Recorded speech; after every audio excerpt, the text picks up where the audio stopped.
It's a pleasure to be here. I'm from the government, so I'm here to help you. How many of you have seen me speak before? Too many. I can't use my same goofy jokes.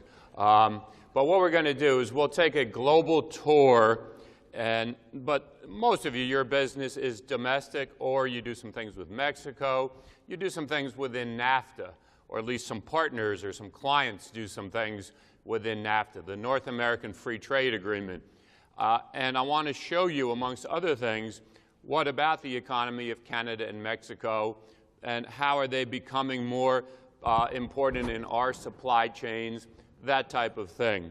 As you know, NAFTA has been in existence since the early 90s, and they said we're going to have free trade and get rid of all of these regulations, basically except for trucking. But some of that is over time. They're removing some of the barriers. So I'm going to speak about global items, but I will probably speak more about Mexico and Canada than I would for some groups, and maybe a little less about India, which is really not that important to you right now. Okay, so what we're going to do is we're going to take a global tour. And we're doing it to see how it impacts your business. But we start out with the 20 biggest economies on Earth. Because as you know, the only thing that will bring down the U.S. government, other than U.S. economy, other than government itself, is if Europe collapses and their financial system collapses. And that leads to some contagion on our financial system. And there's talk about a slowdown in China, as you know. And they've been kind of a locomotive for other countries. They buy a lot of iron ore from Brazil and Australia so they can make steel, that kind of thing. So before we even talk about your business and will there be growth in the U.S. or will there be more truckloads, what about volumes, we have to understand, will the global economy pull the U.S. economy back down into recession? My answer is no.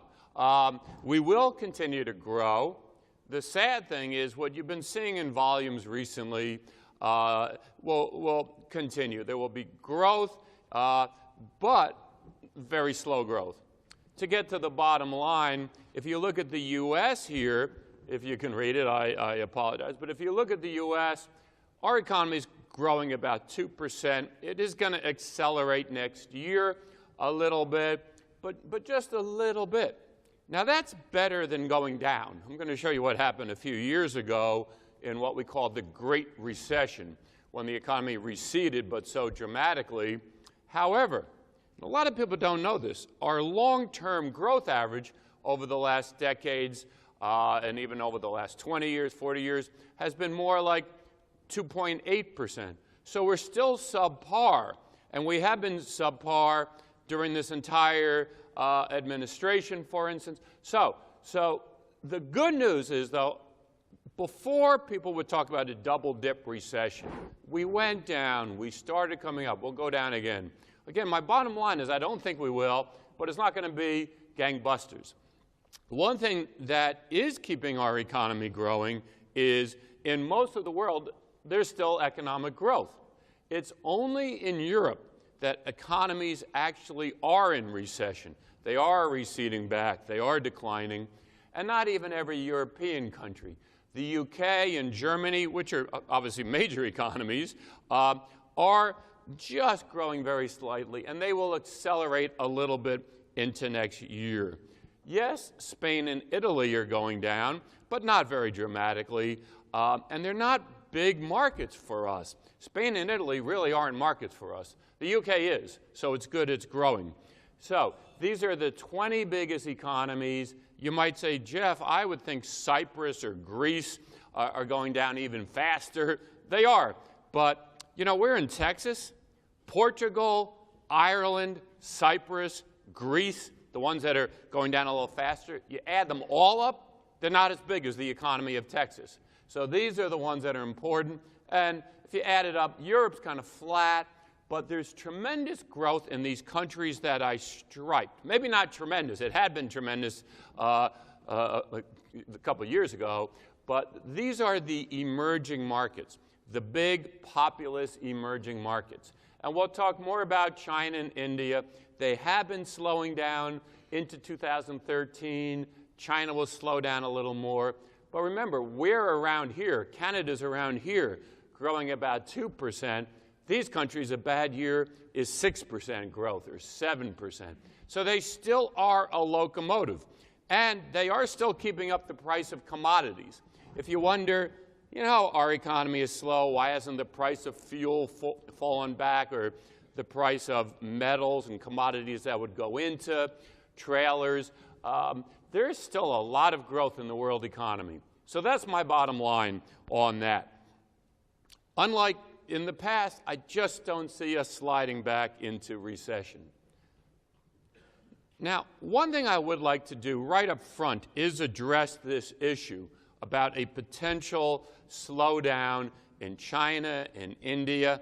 Remember, in China and India, a lot of people don't quite realize, you know, it's close, there's 2.5 billion people in China and India.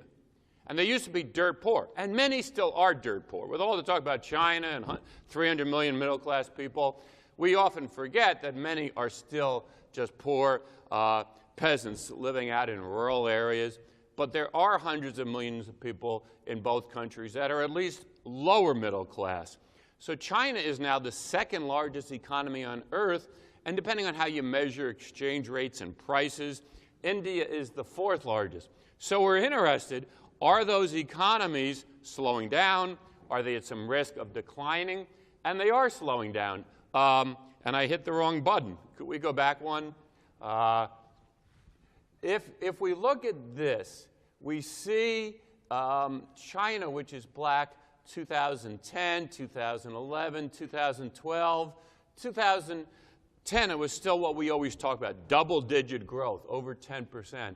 Now their economy has come down, and it has slowed down, but the latest forecasts by a consensus of what I consider the best forecasters is it's not anywhere near what's called a hard landing. And it will continue to be something of a locomotive for the world economy. Now, India had a bad year last year. Some stupid government policies, something of a drought which affected agriculture. Agriculture is still very important there, again, with so many people to feed. But India, although not at its past rates of growth, if you look at the green, is getting back on a growth path of about 6%. Now, again, India is not your major concern, but we need that kind of locomotive coming from 2.5 billion people.